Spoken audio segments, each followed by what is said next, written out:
Hello दोस्तों, good morning. स्वागत है एक बार फिर से आप सभी का एमजेटी एजुकेशन में। दोस्तों आज है 10 मई। आज की वीडियो में हम लोग बात करने वाले हैं 10 मई 2022 के मोस्ट इंपॉर्टेंट करंट अफेयर के क्वेश्चंस के बारे में। पूरी वीडियो ध्यान से देखिएगा, पूरी वीडियो डिटेल में आपको समझाई गई है। अगर वीडियो पसंद आए तो इसको लाइक और शेयर जरूर कर देना।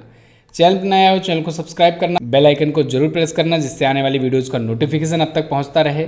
और अप्रैल महीने की ई बुक आ चुकी है, अगर आप लेना चाहते हैं तो हिंदी और इंग्लिश दोनों लैंग्वेज में अवेलेबल है। आप जा करके ले सकते हैं एमजेटी ऐप पर। एमजेटी ऐप पर ही दोस्तों आपको वीडियो कोर्सेज मिल जाएंगे। बहुत सारे वीडियो कोर्सेज आए हुए हैं, इनमें से लेखपाल और ग्रामीण परिवेश अभी एग्जाम आने वाला है, तो इन दोनों का ले सकते हैं आप। एनटीपीसी इसका एग्ज़ाम चल रहा है दोस्तों, अभी लेवल 4 और लेवल 6 का एग्ज़ाम हुआ कल। अब इसमें देखिएगा, आप जा कर के देख सकते हैं वीडियो कोर्सेज में हर एक क्वेश्चन आपको बताया गया है जो पूछा गया था। इसमें पूछा गया था दोस्तों कोणार्क का सूर्य मंदिर कब बनवाया गया, तो आप जा कर के देखेंगे मंदिर और मस्जिद के नाम से और तीर्थस्थल के नाम से मैंने 2 वीडियोस दी हुई है, और उसमें पूरा कवर कराया गया था कि कब किसको यूनेस्को में शामिल किया गया, कब किस राजा ने बनवाया, किस शताब्दी में बनवाया, इमेज के साथ पूरा डिटेल में। ऐसे ही हर एक क्वेश्चन को कवर अप किया गया है। मैंने आपसे शुरुआत में ही वादा किया था कि आपका 50/50 स्कोर करवाऊंगा। अगर आप इस कोर्स को परचेज़ करते हो, अभी भी जो बाकी के लेवल वाले हैं एग्ज़ाम्स वाले, वो इस कोर्स को परचेज़ कर सकते हैं, अभी भी उनके लिए काफ़ी समय है। इसी वजह से इसमें लाइव क्लासेस नहीं चलाई गई, शॉर्ट वीडियो के माध्यम से, छोटी छोटी वीडियोज़ के माध्यम से हर एक टॉपिक को अच्छे से कवर अप कराया गया। लाइव क्लासेस में टाइम कंज्यूम होता है, तो लास्ट टाइम पर कम समय रहता है, तो स्टूडेंट्स पूरी वीडियोस हर एक वीडियो नहीं देख पाते हैं। इसी वजह से short video to the point के साथ बहुत अच्छे तरीके से ये कोर्स तैयार किया गया है। एनटीपीसी CBT 2 स्पेशल बैच आप जा करके ले सकते हैं एमजेटी ऐप पर। कोई डाउट है या एक्स्ट्रा इन्फॉर्मेशन चाहिए तो आप व्हाट्सएप पर संपर्क कर सकते हैं। चलिए तो बात करते हैं दोस्तों लास्ट के क्वेश्चंस की, कहीं आप इसे भूल तो नहीं गए। क्विकली करते हैं रिवीजन। अभी हाल ही में 7 मई को विश्व एथलेटिक्स दिवस मनाया गया, और गृह मंत्रालय ने CAPF पुनर्वास लॉन्च किया है। एक पोर्टल है ये। चैनालिसिस द्वारा जारी ग्लोबल क्रिप्टो एडॉप्शन इंडेक्स में टॉप पर है USA, और भारत की पहली फ्लो केमिस्ट्री टेक्नोलॉजी हब की मेज़बानी हैदराबाद कर रहा है। वहीं NSDL के निवेशक जागरूकता कार्यक्रम की शुरुआत निर्मला सीतारमण जी ने की है, इन्वेस्टमेंट को बढ़ावा देने के लिए। अभी हाल ही में हरियाणा राज्य सरकार ने vehicle movement tracking system mobile app launch किया है, और RPF ने एक और ऑपरेशन शुरू किया, ऑपरेशन सतर्क, तंबाकू उत्पादों के तस्करी को रोकने के लिए। वहीं कमलप्रीत कौर दोस्तों, जो कि डिस्कस थ्रोअर हैं, इन पर डोपिंग के कुछ आरोप लगे और अस्थायी रूप से इन्हें निलंबित कर दिया गया है। बंगाल की खाड़ी से आसानी नाम का तूफान उठा हुआ है, ये उड़ीसा और पश्चिम बंगाल के तटों की तरफ बढ़ रहा है। वियतनाम में दुनिया का सबसे लंबा कांच का ब्रिज बनाया गया है। तो ये सभी क्वेश्चंस कल की वीडियो से थे, जिनका आपने क्विकली रिवीजन किया। डिटेल अगर इन्फॉर्मेशन देखना चाहते हैं तो कल की वीडियो जरूर जा करके देखें। क्वेश्चन ऑफ द डे में बात करेंगे 2 क्वेश्चंस की जो मैंने कल आपसे पूछ रखे थे। पहला था जीतो कनेक्ट 2022 का आयोजन कहाँ पर किया गया, तो महाराष्ट्र में किया गया। 24वें मूक बधिर ओलंपिक में भारतीय बैडमिंटन टीम ने गोल्ड मेडल जीता हुआ है। मैंने आपको बताया था मूक बधिर ओलंपिक, जो कि हम लोग डीफ ओलंपिक के नाम से जानते हैं, इसमें इंडिया को 2 गोल्ड मिला है, 1 ब्रॉन्ज मिला हुआ है। क्लियर है। चलिए अब शुरू करते हैं आज के दिन के शानदार करंट अफेयर की। तो पहला क्वेश्चन आपके सामने है, हाल ही में किस राज्य सरकार ने अपने गाँव को मुफ्त high speed internet connectivity provide करने का फैसला लिया है? तो दोस्तों उत्तर प्रदेश राज्य सरकार ने घोषणा करी है कि उत्तर प्रदेश के 58,000 से ज़्यादा ग्राम पंचायतों में free high speed internet connectivity provide कराई जाएगी। कैसे प्रोवाइड कराई जाएगी? आपको याद होगा, इसके पहले उत्तर प्रदेश सरकार ने गाँवों में ग्राम सचिवालय स्थापित करने की घोषणा करी हुई थी। तो जो ग्राम सचिवालय स्थापित किए जाएंगे, उसी ग्राम सचिवालय में दोस्तों वाईफाई हब लगाया जाएगा और वाईफाई हॉटस्पॉट लगाया जाएगा, और जिसके थ्रू 50 मीटर के दायरे में लोगों को ये इंटरनेट सुविधा फ्री में बिल्कुल प्रोवाइड कराई जाएगी। तो उत्तर प्रदेश की 58,189 ग्राम पंचायतों में अभी ग्राम सचिवालय बन रहे हैं, लगातार बन रहे हैं, वहीं पर ये सुविधा भी दी जाएगी। उत्तर प्रदेश आया है तो आप देखेंगे इंडिया के मैप में ये रहा उम्मीदों का प्रदेश उत्तर प्रदेश। 8 राज्यों से और 1 केंद्र शासित प्रदेश से अपना ये बॉर्डर शेयर किया करता है। 8 राज्यों में आप देख पाएंगे मध्य प्रदेश है, छत्तीसगढ़ है, झारखंड, बिहार, इसके अलावा इधर उत्तराखंड, हिमाचल प्रदेश से भी बॉर्डर शेयर करता है, हरियाणा से भी शेयर करता है, राजस्थान से, और 1 केंद्र शासित प्रदेश दिल्ली से भी अपना बॉर्डर शेयर करता है। लखनऊ है इसकी कैपिटल। योगी आदित्यनाथ जी हैं बीजेपी पार्टी से इसके सीएम यूपी के। ये दोबारा से सीएम बन के आए हुए हैं। 37 साल के इतिहास में दोबारा से रिपीट होने वाले सीएम ये पहले हैं। आनंदीबेन पटेल गवर्नर हैं यहाँ की और मुख्य न्यायाधीश हैं राजेश बिंदल। अच्छा, दुधवा नेशनल पार्क, नवाबगंज पक्षी अभ्यारण्य, पीलीभीत टाइगर रिजर्व, ये सभी यहाँ पर है तो आप याद रखेंगे। चरकुला, नौटंकी, रासलीला, रामलीला, धोबिया, ये प्रमुख लोक नृत्य हैं। जो लोग यूपी स्पेशल एग्जाम की प्रिपरेशन कर रहे हो दोस्तों, इनके लिए मैंने अभी परसों एक यूपी स्पेशल करंट अफेयर की वीडियो दी हुई है जिसमें लास्ट 1 ईयर को बहुत ही अच्छे तरीके से बताया गया है। अगर आपने वो वीडियो नहीं देखी है तो जाइए चैनल पर देखिए, अभी कल या परसों वीडियो अपलोड हुई है और यूपी लेवल के एग्ज़ाम के लिए बहुत ज़्यादा खास है, बहुत ज़्यादा डिटेल के साथ बताया गया है। फिलहाल उत्तर प्रदेश से कुछ प्रमुख करंट अफेयर अभी आए हैं चर्चे में, इनका रिवीजन कर लेते हैं।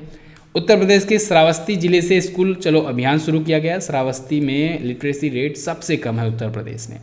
उत्तर प्रदेश शीर्ष सब्जी उत्पादक राज्य बन गया है। सतीश महाना यहाँ के विधानसभा के अध्यक्ष बनाए गए हैं और वहीं 2 डिप्टी सीएम हैं, केशव प्रसाद मौर्य और ब्रजेश पाठक। देखिए ब्रजेश पाठक तो ये तो नए डिप्टी सीएम आए हैं, केशव प्रसाद मौर्य तो पिछली बार भी थे। नई सरकार का गठन हुआ, आपको पता होगा, चुनाव हुआ था यहाँ पर तो दोबारा से सरकार बनी, सेम सरकार बनी हालांकि, ठीक है। गणतंत्र दिवस की परेड में सर्वश्रेष्ठ राज्य झांकी का पुरस्कार इसने 2022 में भी जीता और 2021 में भी जीता। बखीरा वन्यजीव अभ्यारण्य नए अभ्यारण्य रामसर साइट के रूप में सूचीबद्ध हुआ।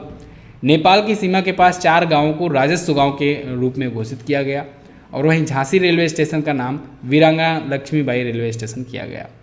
दुर्गा शंकर मिश्रा जी को उत्तर प्रदेश का नया मुख्य सचिव बनाया गया है और नए डायरेक्टर जनरल ऑफ पुलिस बनाए गए हैं। कौन बनाए गए हैं? मुकुल गोयल, इनका भी नाम आप याद रखेंगे। क्लियर है? ये सभी उत्तर प्रदेश से थे। वीडियो अगर पसंद आई है तो वीडियो को लाइक ज़रूर करा करिए। अगला, हाल ही में यूट्यूब इंडिया ने लघु फिल्म बनाने के लिए किस खिलाड़ी के साथ समझौता किया है? तो यूट्यूब इंडिया ने अभी हाल ही में नीरज चोपड़ा के साथ समझौता किया हुआ है जिससे शॉर्ट फिल्म इनके साथ मिलकर के बना सके। इस शॉर्ट फिल्म में बेसिकली ये अपने अचीवमेंट के बारे में बताएंगे, ये बताएंगे कि कैसे इन्होंने हेल्प ली यूट्यूब की और कैसे बड़े बड़े खिलाड़ियों के जो वीडियो थे उनको ये यूट्यूब पर देख करके सीखे प्रॉपर तरीके से और उसके बाद इंडिया को पहला एथलेटिक्स में गोल्ड दिलाए। तो यूट्यूब इंडिया के साथ इनका हुआ है समझौता, ठीक है। हरियाणा के खंडरा के पास इनका जन्म हुआ था दोस्तों, एक गाँव में, और वहाँ से टोक्यो ओलंपिक में गोल्ड पाने की कहानी होगी इसमें। क्लियर है? बाकी नीरज चोपड़ा के बारे में तो आप जो जानते ही हो। अगला, केंद्र सरकार ने किसे उच्चतम न्यायालय का न्यायाधीश नियुक्त किया? तो केंद्र सरकार ने अभी हाल ही में 2 जजों की नियुक्ति करी हुई है सुप्रीम कोर्ट में। देखिए यहाँ पर केंद्र सरकार भले ही लिखा गया है, वैसे अगर देखा जाए कागज़ों में तो नियुक्ति राष्ट्रपति करता है, ये आप याद रखेंगे। लेकिन ओवरऑल आप जानते हो कि राष्ट्रपति जो होता है वो केंद्र सरकार का सलाहकार के रूप में होता है, प्रधानमंत्री का सलाहकार के रूप में काम करता है। जो सरकार कहेगी वही वो करेगा। तो यहाँ पर इसीलिए केंद्र सरकार लिखा है, तो आप बिल्कुल भी इसके लिए टेंशन नहीं लेंगे कि यहाँ पर गलत लिखा है, ऐसा कुछ केंद्र सरकार भी लिखा जा सकता है। केंद्र सरकार ने दोस्तों सुधांशु धूलिया और जमशेद बुरजोर पर्दीवाला, इन दोनों को सुप्रीम कोर्ट में जज नियुक्त किया है। एक्चुअली में सिफारिश केंद्र सरकार के द्वारा ही की जाती है। तो यहाँ पर देख लीजिए justice Sudhanshu Dhulia. Comment box में आपको तुरंत बताना है सुधांशु धूलिया कहाँ के हाईकोर्ट के चीफ जस्टिस हैं। जेबी पर्दीवाला ये तो दोस्तों सिर्फ जस्टिस हैं, ठीक है ना, गुजरात हाई कोर्ट में जस्टिस हैं, जज थे, इनको प्रमोट किया गया है। और ये तो चीफ जस्टिस थे, कहाँ के थे ये थे गुवाहाटी हाई कोर्ट के, गुवाहाटी हाई कोर्ट के चीफ जस्टिस थे, इनको प्रमोशन मिला है, अब ये गए हैं सुप्रीम कोर्ट में। क्लियर है? तो सुप्रीम कोर्ट में ऐसा नहीं गए कि चीफ जस्टिस बन के चले गए, सुप्रीम कोर्ट में गए हैं अभी जज बन करके, ठीक है ना, न्यायाधीश बन करके गए हैं। सुप्रीम कोर्ट में कितने न्यायाधीश होते हैं? सुप्रीम कोर्ट में अभी की अगर बात करें तो 33+1 न्यायाधीश हो सकते हैं, ठीक है, 33 न्यायाधीश, एक मुख्य न्यायाधीश। मुख्य न्यायाधीश कौन है दोस्तों? मुख्य न्यायाधीश भारत के कौन है? एन.वी. रमना जी हैं, ठीक है ना। अच्छा, सुप्रीम कोर्ट में न्यायाधीशों की नियुक्ति कौन करता है? भारत का राष्ट्रपति। शपथ कौन दिलाता है? भारत का राष्ट्रपति। क्लियर है? चलिए अगला देखते हैं। कौशल विकास मंत्रालय ने अपना प्रशिक्षण कार्यक्रम शुरू करने के लिए किससे समझौता किया? तो कौशल विकास मंत्रालय ने दोस्तों अभी हाल ही में स्पेस ट्रेनिंग एक प्रोग्राम लॉन्च करने के लिए इसरो के साथ समझौता किया हुआ है। इसरो तो आप जानते हो Indian space and research organisation. तो इंडियन स्पेस रिसर्च ऑर्गेनाइजेशन के तहत जो आने वाले टाइम पर जो युवा होंगे, जो युवा वैज्ञानिक होंगे जिनको दोस्तों स्पेस साइंस में इंटरेस्ट होगा, उनको स्पेस के बारे में उनकी स्किल बढ़ाई जाएगी, जिससे वो स्पेस के क्षेत्र में स्किलफुल बन सकें और अपने करियर को बना सकें। तो इसके लिए कौशल विकास मंत्रालय आगे आया है और कौशल विकास मंत्रालय इसरो के साथ मिल करके क्या करेगा कि एक सिलेबस डिज़ाइन करेगा, ठीक है, एक पाठ्यक्रम डिज़ाइन करेगा जिसके तहत प्रॉपर तरीके से ट्रेनिंग हो सके, ठीक है ना। जैसे मान लो कि कह सकते हैं आम भाषा में एक बैच डिज़ाइन किया जाएगा और उस बैच को जो ज्वाइन करेंगे फिर उनको उस बैच के तहत ट्रेनिंग दी जाएगी स्पेस टेक्नोलॉजी से रिलेटेड। क्लियर है। तो भारत सरकार का लक्ष्य है कि अगले 5 सालों में 4000 से ज़्यादा इसरो तकनीकी पेशेवरों को पढ़ाया जाए। इसरो के बारे में बात करेंगे अगर तो 15 अगस्त 1969 में इसकी स्थापना हुई थी। बेंगलुरु में हेडक्वार्टर है। एस सोमनाथ जी इसके अध्यक्ष हैं और केंद्रीय कौशल विकास और उद्यमिता मंत्री हैं डॉक्टर महेंद्र नाथ पांडे जी। अगला, हाल ही में टीवीएस मोटर कंपनी का प्रबंध निदेशक किसे नियुक्त किया गया? तो टीवीएस मोटर कंपनी के प्रबंध निदेशक यानी मैनेजिंग डायरेक्टर दोस्तों बन गए हैं सुदर्शन वेणु। सुदर्शन वेणु यहाँ पर आपको इमेज में दिख रहे हैं, ये टीवीएस मोटर्स के नए मैनेजिंग डायरेक्टर होंगे। टीवीएस मोटर कंपनी के बारे में बात करें तो 2 पहिया और 3 पहिया वाहनों के लिए जानी जाती है ये। सुदर्शन वेणु ने दोस्तों अभी तक भारत के साथ साथ एशिया, अफ्रीका और यूरोप जैसे कई महत्वपूर्ण विदेशी मार्केट में टीवीएस कंपनी को काफ़ी ज़्यादा प्रॉफिट पहुँचाया हुआ है, काफ़ी ज़्यादा अच्छी ग्रोथ दिलाई हुई है और इसकी वजह से इसे सबसे ज़्यादा पुरस्कार विजेता 2 पहिया कंपनी बनने का सौभाग्य प्राप्त हुआ है। तो अब सुदर्शन वेणु को प्रबंध निदेशक बना दिया गया है। टीवीएस मोटर की स्थापना 1978 में हुई थी। चेन्नई में इसका हेडक्वार्टर है और देखिए टीवीएस का फुल फॉर्म इनके फाउंडर के नाम पर है, टीवी सुंदरम अयंगर यानी टीवीएस अयंगर। ओके, अगला देखते हैं। चीन में होने वाले एशियन गेम्स 2022 को कब तक के लिए स्थगित किया गया? तो चाइना में दोस्तों एशियन गेम्स जो इस बार होने वाला था इसको फिलहाल के लिए पोस्टपोन कर दिया गया है 2023 तक। क्यों? कोविड के चलते। कोविड के केसेस वहाँ पर लगातार दोबारा से बढ़ना शुरू हो चुके हैं। इसको देखते हुए एशियन गेम्स का जो 19वां संस्करण है जो होंगजू में होने वाला था इसको पोस्टपोन कर दिया है। हालांकि दोस्तों अभी एक्चुअल डेट नहीं आई है, लेकिन ये अब अगली साल ही होगा, 2023 में ही होगा। अब देखना है 2023 में किस महीने तक होगा, कब तक ओलंपिक काउंसिल ऑफ एशिया इसकी घोषणा करती है। तो ओलंपिक काउंसिल ऑफ एशिया के द्वारा ही क्योंकि ये घोषणा करी गई कि अब ये पोस्टपोन किया जाएगा, अब यहाँ पर नहीं हो सकता है क्योंकि यहाँ पर कोविड के केसेस ज़्यादा हैं। चीन ने दोस्तों इसी टाइम पर इसी 2022 में ही बीजिंग शीतकालीन ओलंपिक और पैरालंपिक गेमों का सफलतापूर्वक आयोजन किया। और इससे पहले अगर बात करें 2021 में तो टोक्यो ओलंपिक हुआ था। नाम तो था टोक्यो ओलंपिक 2020, लेकिन आयोजित हुआ 2021 में क्योंकि पोस्टपोन हुआ था वो भी, ठीक है ना। तो यहाँ पर फिलहाल चाइना के बारे में हम लोग बात करेंगे। चाइना आप देख पाओगे मैप में यहाँ पर है, बीजिंग यहाँ की कैपिटल है और बीजिंग में ही हुआ था शीतकालीन ओलंपिक खेल। रैन में भी यहाँ की करेंसी है, पीपुल्स कांग्रेस संसद का नाम है, शी जिनपिंग यहाँ के प्रेसिडेंट हैं। अच्छा देखिए दोस्तों, संघाई सबसे बड़ा यहाँ का नगर है और संघाई में ही 72 चार्जिंग पोर्ट्स वाला सुपर चार्जिंग स्टेशन, दुनिया का सबसे बड़ा सुपर चार्जिंग स्टेशन टेस्ला स्थापित किया है, ठीक है। तो ये भी आप याद रखेंगे। एशिया गेम आया है तो पिछली बार वाला कब हुआ था ये भी तो पता होना चाहिए। तो 2018 वाला एशियन गेम्स कहाँ पर हुआ था? पालेमबर्ग में हुआ था, इंडोनेशिया के पालेमबर्ग और जकार्ता में हुआ था 2018 का, ठीक है। अगला, हाल ही में विश्व रेड क्रॉस दिवस कब मनाया जाता है? तो वर्ल्ड रेड क्रॉस डे या कहें वर्ल्ड रेड क्रिसेंट डे ये मनाया जाता है 8 मई को। प्रत्येक वर्ष हेनरी ड्यूनेंट की याद में ये मनाया जाता है world red cross day. Henry Dunant ने ही दोस्तों international committee of the red cross society की स्थापना की थी और इस वजह से इनकी याद में इनकी जयंती पर यह दिन डिसाइड हुआ 8 मई। रेड क्रॉस बेसिकली एक संस्था है दोस्तों जो कि लोगों की भलाई के लिए स्थापित करी गई है। अंतर्राष्ट्रीय रेड क्रॉस और रेड क्रिसेंट मूवमेंट के बारे में जनता को जागरूक करती है। राष्ट्रीय रेड क्रिसेंट सोसाइटी और रेड क्रॉस सोसाइटी दुनिया भर के लगभग हर देश में पाई जाती है। ये फिलहाल इस बार की थीम की अगर बात करें तो इस बार की थीम है बी ह्यूमन काइंड। क्या है? Be human kind. Henry Dunant की याद में ये मनाया जाता है। ये भी क्वेश्चन बहुत बार पूछा गया है, याद रखेंगे आप। अब यहाँ पर हम लोग इंपॉर्टेंट डेट्स और भी देख लेते हैं जो मई महीने में अभी तक आए हुए हैं। 1 मई को दोस्तों अंतर्राष्ट्रीय श्रमिक दिवस मनाया गया और 1 मई को ही गुजरात और महाराष्ट्र का स्थापना दिवस होता है। 3 मई को विश्व प्रेस स्वतंत्रता दिवस मनाया गया और 4 मई को अंतर्राष्ट्रीय अग्निशामक दिवस इंटरनेशनल फायर फाइटर्स डे मनाया गया। वहीं 7 मई को वर्ल्ड एथलेटिक्स डे मनाया गया। अगला, हाल ही में HPCL के CMD के रूप में किसे नियुक्त किया गया है? तो HPCL Hindustan petroleum corporation limited के नए चेयरमैन एंड मैनेजिंग डायरेक्टर दोस्तों बन गए हैं पुष्प कुमार जोशी। नियुक्ति की घोषणा हो चुकी थी काफ़ी पहले ही, लेकिन फिलहाल अब ये अपना पद ग्रहण कर चुके हैं। मुकेश राणा जी की जगह पर आए हैं पुष्प कुमार जोशी। आप यहाँ पर इमेज में देख पाएंगे पुष्प कुमार जोशी जी को, काफ़ी एक्सपीरियंस्ड हैं ये, ठीक है। तो ये HPCL के नए CMD होंगे। HPCL दोस्तों एक महारत्न कंपनी है, हिंदुस्तान पेट्रोलियम कॉर्पोरेशन लिमिटेड, और भारत की तीसरी सबसे बड़ी तेल शोधन और ईंधन की विपणन कंपनी है ये। तो 2012 से ये HR डिपार्टमेंट में, ह्यूमन रिसोर्स डिपार्टमेंट में ये डायरेक्टर हुआ करते थे और अभी इनको CMD नियुक्त कर दिया गया है। HPCL एक महारत्न कंपनी है, जैसे मैंने आपको बताया 1974 में स्थापित हुई थी। मुंबई में इसका हेडक्वार्टर है। भारत में महारत्न कंपनियों की संख्या है 11। इस पर मैंने वीडियो आपको दी हुई है, आप देख सकते हो।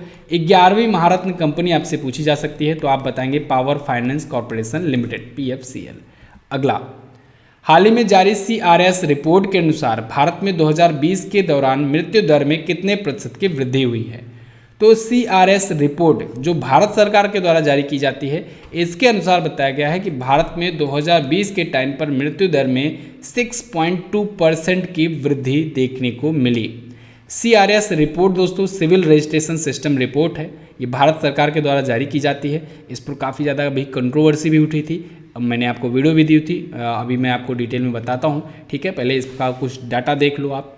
CRS रिपोर्ट के टाइम पर ये बताया गया, इस रिपोर्ट के अनुसार ये बताया गया कि दोस्तों 2019 में रजिस्टर्ड जो जन्मों की संख्या थी वो 2.48 करोड़ से घट करके 2020 में 2.42 हो गई, ठीक है, जो कि लगभग 2.40% की कमी थी। 2020 में 81.2 लाख लोगों की मौत हुई और 2019 में 76.4 लाख लोग मौत के पंजीकरण में थे डाटा में, ठीक है ना। तो ये 6.2% की वृद्धि है। इन मौतों में मेल्स की संख्या 60.2% थी और फीमेल्स 39.8% पर थी। यहाँ पर आप देख पाएंगे सेम वही चीज़ है, जो रजिस्टर्ड हुई है मौतें वहाँ पर ये डाटा दिया गया है उनका। तो देखिए 83,01,769 डेथ हुई, जो कि रजिस्टर हुई 76,41,00,000 के आसपास में। तो इसके बाद 2020 में क्योंकि कोविड से भी मौतें हो रही थी तो इस वजह से रजिस्ट्रेशन मस्ट कर दिया गया था।